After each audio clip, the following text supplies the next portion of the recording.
بدین کے علاقے ماتلی میں ایک شہری جو سماجی کارکن عبد الرحمان ہے ان کی ٹارگٹ کلنگ کی ان 3 افراد نے، اور اس کے پیچھے سپورٹ جو تھی وہ را کی تھی، فائنینسنگ اور لاجسٹکس انہوں نے را نے فراہم کی تھی، اور پھر وہ مرڈر کر کے جو ہے وہ اس سندھ سے پنجاب چلے گئے تھے، اور پھر واپس آ کے جولائی کے آخر میں کراچی سے فرار ہو رہے تھے کہ ان کو پولیس نے گرفتار کیا ہے، جس کے بعد یہ انکشافات سامنے آئے کہ وہ را کے لیے یہاں کام کر رہے تھے۔ اور سر یہ جو نیٹ ورک کراچی میں آپریٹ کر رہا تھا یہ کن کن سرگرمیوں میں ملوث تھا؟ جی دیکھیں، بنیادی طور پر جب ان سے تفتیش کی گئی تو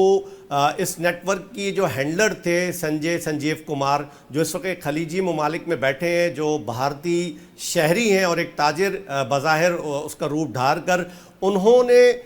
اس ٹیم کو 12 مئی سے پہلے سلمان اور ارسلان جو کہ شیخو پورہ سے تعلق رکھتے ہیں ان کو ہائر کیا، اور ان کو یہ ٹاسک دیا کہ وہ ماتلی میں جا کر اس عبد الرحمان کا مرڈر کریں۔ خالی یہ مرڈر کی جو انویسٹیگیشن جب پولیس نے کی تو اس میں یہ سامنے آیا کہ یہ پورا گروہ ایک علیحدگی پسند تنظیم کے ساتھ مل کر دہشت گردی کے مختلف واقعات اور دہشت گردی ٹارگٹ کلنگ کے مختلف واقعات میں ملوث ہے، جس کی ابھی تفتیش مزید جاری ہے۔ تاہم اس کیس کے حوالے سے انہوں نے جتنے بھی سسپیکٹ تھے جو کہ 6 لوگ ہیں ان کو اریسٹ کر لیا ہے، اور سلمان جو کہ اس میں مین فائنینسر تھے، جن کا رابطہ سنجیو کمار جو بھارتی شہری ہیں اور خلیج میں موجود ہیں ان سے تھا، وہ یہاں 12 مئی کو آئے، اور اس کے بعد انہوں نے حیدرآباد میں ایک ہوٹل کرائے پہ لیا، جہاں یہ تینوں قاتل جو اجرتی قاتل ہیں شیخو پورہ اور مرید کے سے کراچی آیا، اور پھر اس کے بعد حیدرآباد گیا، اور وہاں انہوں نے ہوٹل میں ان سے ملاقات کر کے عبد الرحمان کی ماتلی میں ریکی کی، اور ریکی کرنے کے بعد جب ان کو موقع ملا اور جب عبد الرحمان ایک باربر شاپ سے اپنی ہیئر کٹنگ کرا کے جا رہے تھے تو ان کو وہاں انہوں نے ٹارگٹ کیا اور ان کا قتل کیا، جبکہ جو ہماری سورسز انہوں نے بتایا کہ خود عبد الرحمان جو کہ ایک سماجی کارکن، انہوں نے 1 ماہ قبل پولیس کو یہ درخواست دی تھی کہ ان کو اس بات کا خطرہ ہے کہ انہیں قتل کر دیا جائے گا، جس پہ انہیں 2 پولیس گارڈ فراہم کیے گئے تھے، لیکن بدقسمتی تھے اس وقت ایک پولیس گارڈ کی چھٹی تھی، اور دوسرا جو پولیس گارڈ تھا اس کو خود عبد الرحمان نے پھل فروٹ لانے کے لیے بھیجا تھا۔ تو یہ صورتحال اس وقت سامنے آئی کہ جب ان سے انویسٹیگیشن کی گئی تو یہ 6 رکنی ٹیم تھی، جس میں 3 آپریٹیوز تھے جنہوں نے یہ قتل کا جو ہے وہ قتل کیا عبد الرحمان کو، جبکہ باقی جو 3 تھے جس میں سلمان، ارسلان اور عمیر جو ہے وہ ٹیرر فائنینسنگ کے جرم میں گرفتار ہیں، جبکہ سلمان جو ہے وہ ملک سے 19 مئی کو کراچی سے گلف خلیجی ممالک گئے اور پھر وہاں سے وہ نیپال فرار ہو گئے۔ اس وقت سوائے سلمان کے باقی پوری ٹیم گرفتار کی جا چکی ہے جو کہ مختلف واقعات میں سندھ میں ملوث ہے، جس کی مزید تفتیش کی جا رہی ہے۔ اکبر صاحب یہ بھی بتائیے گا کہ ان کا جو را کے ساتھ کنیکشن ہے وہ کس طریقے سے بے نقاب ہوا؟ دیکھیں، اس میں میں آپ کو بتاتا چلوں کہ اس پوری تفتیش کو جو ہیڈ کر رہے تھے وہ ایڈیشنل آئی جی آزاد خان ہے، اور آزاد خان صاحب کا پروفائل یہ ہے کہ وہ ایک بہت ہی انٹیلیجنٹ اور اچھے تفتیشی آفیسر ہیں۔ انہوں نے 2 tenure as a joint director intelligence bureau Sindh کے گزارے ہیں، اور اب اس وقت وہ AIG کی پوسٹ پر ہیں، اور انہوں نے ہی کل یہ انکشاف کیا کہ ہماری تفتیش میں یہ بات ثابت ہوئی ہے کہ یہ سارے جو قاتل پکڑے گئے ہیں اور ان کے ساتھ جو فائنینسنگ میں انوالو اور لاجسٹک فراہم کرنے والے ارسلان اور عمیر تھے، وہ سلمان کے ذریعے سنجیو کمار نامی شخص جو کہ بھارتی شہری ہے اور اس وقت خلیجی ممالک میں ایک تاجر کے طور پر کام کر رہا ہے، اس سے ان کا لنک جو ہے وہ ثابت ہوا ہے، اور اس کے لیے انہوں نے میپنگ کی، جیو فینسنگ کی، ان کے موبائل کے ڈیٹا لیے، اور اس میں سے وہ سافٹ ویئر اور وہ چیزیں برآمد ہوئی ہیں کہ جس کی بنیاد پر یہ بات ثابت ہوئی ہے کہ وہ سنجے کمار کے ساتھ رابطے میں تھے، اور وہاں سے ٹاسکنگ، اور خود دوران تفتیش ان تمام 6 جو گرفتار ایجنٹ ہیں را کے، انہوں نے اس بات کا اعتراف کیا کہ سلمان ہمارے مین جو تھے وہ اس پورے آپریشن کو ہیڈ کر رہے تھے، جو کہ اس وقت حیدرآباد کے ہوٹل میں موجود تھے، جبکہ جو آپریشنل ٹیم تھی وہ 3 وہ گئی تھی ماتلی، اور ارسلان اور عمیر جو تھے وہ مختلف بینکنگ تھرو سنجے کمار کے ساتھ لنک میں تھے، جہاں سے اس نے ان کو ٹیرر فائنینسنگ کی، اور بتایا جاتا ہے ذرائع کے مطابق کہ صرف اس ایک ٹاسک کے لیے سنجے کمار نے ان لوگوں کو 30 لاکھ روپے 3 ملین جو ہے وہ پاکستانی روپیز جو ہے وہ فراہم کیے تھے عبد الرحمن کے قتل کے لیے، جبکہ دیگر تفتیش دیگر ادارے جو ہیں وہ اس میں ابھی انوالو ہوئے ہیں اور وہ مزید ان سے جو چیزیں برآمد ہوئی ہیں، ان کے موبائل فونز، ان کا فورنزک کر رہے ہیں، ان کی میپنگ کر رہے ہیں اور مزید انکشافات متوقع ہیں۔ اور اب جو یہ لوگ گرفتار ہوئے ہیں ان کے حوالے سے آگے کیا کارروائی ہونی ہے؟ دیکھیں، بنیادی طور پر اس کو تھوڑا سا اویس سمجھنے کی ضرورت ہے کہ جو ہمارا آپریشن بنیان مرصوص ہوا تھا انڈیا کی جانب سے ہم پر جو جارحیت کی گئی تھی اس کے جواب میں، اور اس میں جس ہزیمت کا انڈیا کو سامنا کرنا پڑا ہے، اس کے بعد سے یہ ہمارا پڑوسی ملک مسلسل جو ہے وہ اس طرح کی بزدلانہ کارروائیاں کرنے کی کوشش کر رہا ہے پاکستان کی حدود میں، اور مختلف ہینڈلرز کے ذریعے اس کی کوشش ہے کہ نامنی دہشت گردی کی کارروائیاں اور جاسوسی کے ذریعے پاکستان میں افراتفری پھیلائے، اس کے لیے وہ مختلف نیٹ ورک، مختلف ذرائع استعمال کر رہا ہے۔ خود آزاد خان صاحب جو ہمارے اے آئی جی ہیں، انہوں نے اپنی نیوز کانفرنس میں اس طرف اشارہ کیا کہ را اس حوالے سے پوری دنیا میں یہ شناخت رکھتی ہے کہ وہ اس طرح کے آپریشنز کرتی آئی ہے۔ اور ویسے اگر آپ کو یاد ہو کہ کینیڈا میں بھی ایک سکھ رہنما کا اس طرح کا قتل انہوں نے کیا، اس میں وہ ملوث تھے اور ان کا پورا نیٹ ورک پکڑا گیا۔ اور پھر اس کے بعد حالیہ اگر آپ دیکھیں تو جو ایران اسرائیل جنگ تھی، اس میں بھی ایرانی جو انٹیلیجنس ایجنسیز ہیں انہوں نے ایک بہت بڑا نیٹ ورک انڈینز شہریوں کا کہ جو وہاں پہ تاجر کے روپ میں تہران میں موجود تھے، ان کو پکڑا تھا کہ جو وہ وہاں جاسوسی کے کام انجام دے رہے تھے۔ تو خود آزاد خان صاحب نے اس طرف اشارہ کیا ہے کہ را کی جانب سے اس قسم کے آپریشنز جو ہیں وہ کیے جاتے ہیں، خاص طور پہ پاکستان میں، اور اس کا ہدف اور مقصد صرف یہی ہوتا ہے کہ نامنی پھیلائی جائے، پاکستان میں افراتفری پیدا ہو، دہشت گردی کارروائی کی جائے، پاکستان کے انفراسٹرکچر کو کمزور کیا جائے، یہاں کی لا انفورسمنٹ ایجنسیز کے اوپر اٹیک کیے جائیں، ہمارے جو حساس تنصیبات ہیں ان کے ڈیٹا اور ان کی اطلاعات جمع کی جائے۔ تو یہ اس صورتحال کے اندر جو ہے وہ انڈیا اس وقت اپنی اس ہزیمت کو مٹانے کے لیے یہ کام کر رہا ہے۔ اور خود آزاد خان نے اس بات کی طرف اشارہ بھی کیا تھا کہ جو 18 مئی کو ماتلی میں قتل ہوا عبد الرحمن کا، اس کو انڈین میڈیا نے بہت زیادہ اس کو پروپیگیٹ کیا۔ تو یہ اس بات کو ثابت کرتا ہے کہ را ایک بہت ہی جسے کہتے ہیں ڈیزائن آپریشن پاکستان کے اندر اپنے جاسوسوں کے ذریعے، اپنے ایجنٹوں کے ذریعے کر رہا ہے۔ بہت شکریہ ادا کریں گے، اکبر علی صاحب ہمارے ساتھ موجود تھے اور بات ہو رہی تھی کراچی میں را کا نیٹ ورک بے نقاب ہوا ہے، اس نیٹ ورک کو پکڑ لیا گیا ہے ہمارے انٹیلیجنس اداروں نے، اور اب ایک مرتبہ پھر دنیا کے سامنے ہم یہ بات بالکل کھول کر رکھ سکتے ہیں کہ انڈیا کس طریقے سے پاکستان میں دہشت گردی کی جو کارروائیاں ہیں اس میں ملوث ہے۔ آگے بڑھتے ہیں اور رخ کرتے ہیں امریکہ کا، جہاں پر نیو یارک میں ایک بس حادثہ پیش آیا ہے۔ ٹورسٹ کی یہ بس تھی اور اس بس میں تقریباً 50 کے قریب جو سیاح ہیں وہ سوار تھے، اور ان کا جو ٹرپ تھا وہ بیسیکلی یہ ٹرپ تھا کہ جس میں امریکہ اور کینیڈا کا جو بارڈر ہے وہاں پر قائم ہے مشہور آبشار جس کا نام ہے نیاگرا فالز۔ ساری دنیا سے لوگ اس آبشار کو دیکھنے کے لیے آتے ہیں، تو یہ بھی ٹورسٹ سے بھری ہوئی ایک بس تھی جو کہ وہاں پر جا رہی تھی، اور جو حادثہ پیش آیا ہے اس میں 5 سیاح جو ہیں وہ ہلاک ہوئے ہیں اس حادثے میں۔ اب جو میڈیا رپورٹس ہیں وہ یہ بتاتی ہیں کہ واپس نیو یارک شہر آتے ہوئے ہائی وے پر بس کا جو توازن بگڑا ہے، اور اس کی وجہ سے پھر وہ جو بس ہے وہ حادثے کا شکار ہوئی ہے، جس میں 5 افراد ہلاک ہوئے ہیں، اور یہ جو لوگ ہلاک ہوئے ہیں اس میں چینی، بھارتی اور فلپائن کے سیاح شامل تھے، اور دیگر جو سیاح ہیں انہیں معمولی زخم آئے ہیں، ان کو فوری طبی امداد جو ہے وہ فراہم کر دی گئی تھی۔ اچھا، اب اس میں ایک اور چیز یہ بھی سامنے آئی ہے کہ جو ڈرائیور تھا اس بس کا وہ حادثے میں محفوظ رہا ہے، اور اس ڈرائیور کو پولیس نے اپنی کسٹڈی میں لے لیا ہے تاکہ اس سے مزید معلومات حاصل کی جا سکیں، مزید تفتیش کی جا سکے کہ یہ حادثہ جو ہے وہ کس طریقے سے پیش آیا تھا۔ امریکہ سے ہی ایک اور خبر آپ کے لیے پروگرام میں شامل کرتے ہیں، بات کرتے ہیں ڈونلڈ ٹرمپ کی اور روس یوکرین تنازع کی۔ ڈونلڈ ٹرمپ ایک طرف تو روس اور یوکرین کی جو جنگ ہے اس کو ختم کروانے کی کوششیں کرتے ہوئے نظر آ رہے ہیں، لیکن اس کے ساتھ ہی ساتھ انہوں نے یوکرین کے ساتھ ایک معاہدہ کیا ہے، اور یہ معاہدہ ہے اسلحے کی فراہمی کا۔ جی بالکل، 85 کروڑ ڈالر مالیت کا یہ اسلحہ ہے جو کہ امریکہ کی طرف سے فراہم کیا جائے گا یوکرین کو، اور اس اسلحے میں کیا کیا شامل ہے یہ میں آپ کو بتاتا ہوں۔ اس میں ہے جی 3350 جدید میزائل جو کہ امریکہ کی طرف سے فراہم کیے جائیں گے یوکرین کو، اور مالیت ان کی ہے 85 کروڑ ڈالر۔ جی اب یہ جو امریکی اخبار کی ایک رپورٹ ہے اس کے اندر یہ ساری تفصیل سامنے آئی ہے کہ یہ معاہدہ جو ہے اس پر ڈونلڈ ٹرمپ نے دستخط کر کر دیے ہیں. یہ جو میزائلز ہیں ان کی جو رینج ہے وہ ہے تقریباً 180 سے لے کر اور 250 کلومیٹر کے درمیان. اور یہ جو میزائلز ہیں یہ یوکرین کی مدد کریں گے کہ وہ روس کے خلاف ایک طریقے سے ایک نئی حکمت عملی بنا سکے. لیکن اس معاہدے کے اندر جو ڈیٹیلز ہیں وہ بھی میں آپ کو بتاتا ہوں. ایک تو یہ کہ 6 ہفتے، اگلے 6 ہفتے بڑے اہم ہیں. اگلے 6 ہفتوں میں یہ میزائلز امریکہ سے یوکرین پہنچ جائیں گے، پہلی چیز تو یہ. لیکن ہمیں یہ بھی یاد رکھنا ہوگا کہ ڈونلڈ ٹرمپ نے ہمیں یہ بھی کچھ دن پہلے یہ بات کی تھی کہ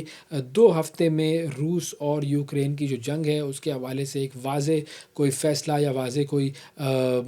بات سامنے آ جائے گی. تو اب دیکھتے ہیں کہ پہلے روس اور یوکرین جو ہے وہ ساتھ بیٹھنے پر راضی ہوتے ہیں یا نہیں، یا پھر پہلے جو ہے وہ یہ اسلحہ، یہ میزائل جو ہے وہ امریکہ سے یوکرین پہنچتے ہیں. اچھا، اب یہ 6 ہفتے کے اندر پہنچ جائیں گے، لیکن ان میزائلز کو استعمال کرنے کے حوالے سے یوکرین کو اجازت لینی پڑے گی امریکہ سے، اور پینٹاگون کی نگرانی میں ان کا استعمال کیا جائے گا. یہ ایک بڑی انٹرسٹنگ بات ہے. تو اب اگر آپ اجازت نہیں لیں گے پینٹاگون سے اور پینٹاگون نے اجازت نہیں دی تو پھر یہ میزائل جو ہے وہ استعمال نہیں کیے جا سکتے. اور اس کی جو فائنانسنگ ہے جو کہ ظاہر ہے ایک بہت بڑا خرچہ ہے، اور اس وقت یوکرین اس پوزیشن میں نہیں ہے کہ اتنا بڑا خرچہ کر سکے. تو اس کا جو خرچہ ہے وہ اٹھائیں گے جو یورپی ممالک ہیں، اور جو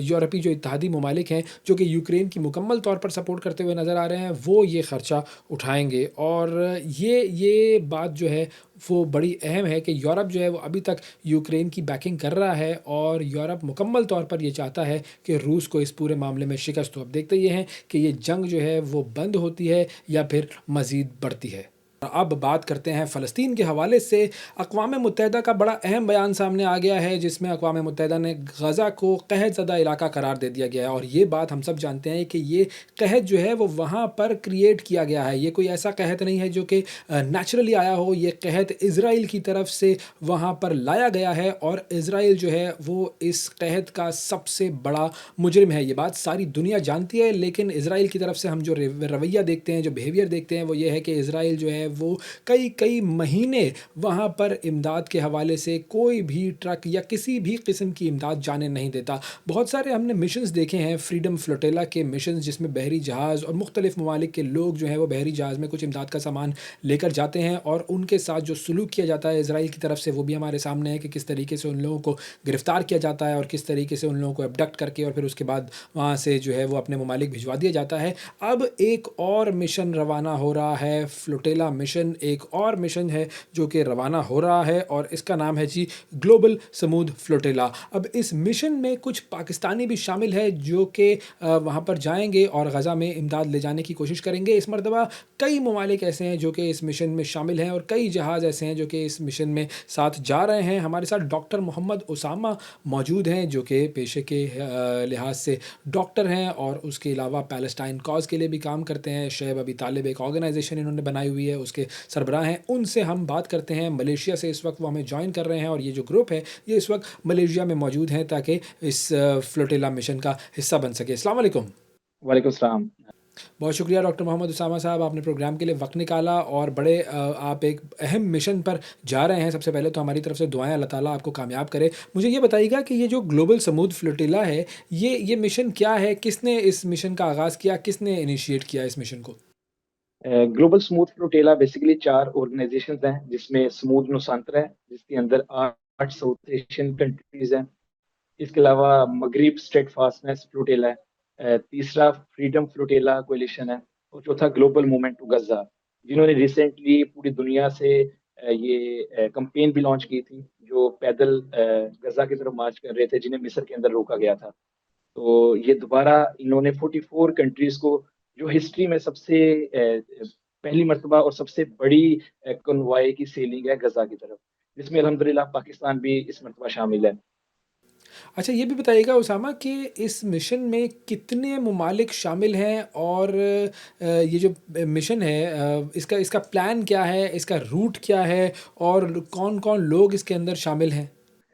ایکچولی اس میں میجورٹی نان مسلم کنٹریز ہیں، اور جو ہم ٹریول کر رہے ہیں ہمیں ہوسٹ کر رہا ہے ملیشیا. آج انور ابراہیم جو ان کے پرائم منسٹر ہے، وہ ہمیں آج ایک سیریمنی میں انشاءاللہ تعالی فلیگ، پاکستانی فلیگ دیں گے ہمیں. ہمارے جو 4 ڈیلیگیٹ آیا، اس میں